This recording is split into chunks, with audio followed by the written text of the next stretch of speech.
paragliding spots. Over there, we had Sukuti, which was very scrumptious. On the next day, my parents, and my grandparents went boating on the Saptakoshi from Chitara to Kopchi. Saptakoshi is the largest river in Nepal.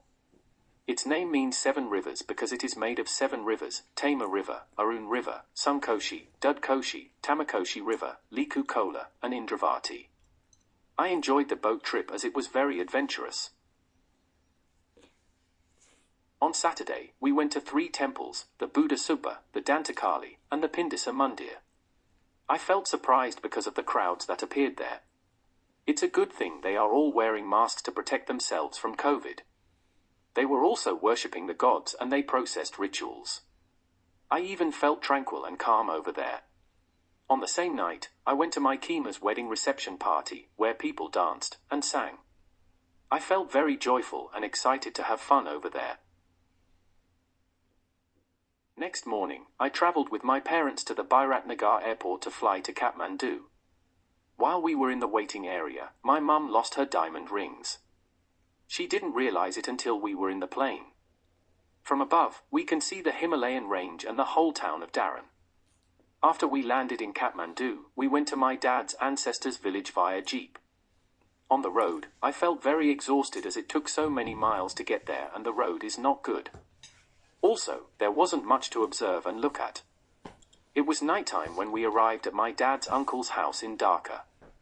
We had a campfire and we stayed there for one night. I met my other relatives and Baj and Boju.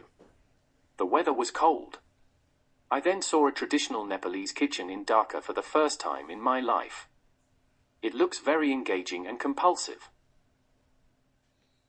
The next morning, we have been in Tanbi Dada, which is a hill in Rasnalu. From there, we can take a look at the whole view of Rasnalu and other places which are far away.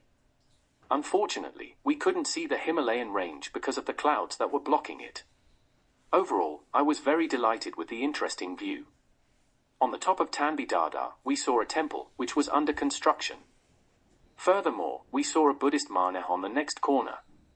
The weather over there was calm. Just below the Tanbi Dada, my ancestors' village is situated and we stayed over there for one night. I met so many relatives there and we spent time talking and discussing with each other. I saw my dad's birth house, but it was already broken down from the 2015 earthquake.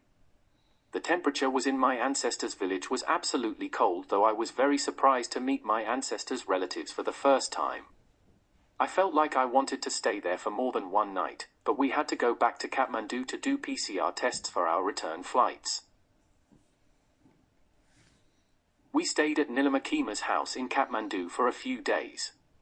During our stay, I felt unwell. I had fever and diarrhea. I also vomited because I had bad food even though they were delicious. I did not go outside because of my illness, except for the PCR test. The weather in Kathmandu was sometimes cloudy, sometimes rainy, and sometimes sunny. My mum went back to Dharan to stay there for more than a week and took care of Baj. Finally, I and my dad caught up our return flight to Heathrow on New Year's Day. Even though we were in a tight schedule, I enjoyed my trip to Nepal, as I and my parents went to loads of places and did a lot of activities together. I've had lots of experiences with my relatives, but the special thing is that I am very happy that I visited my ancestors' place. It is exceedingly sad to see my grandpa very sick and poorly. I wish he will be well in a few weeks' time.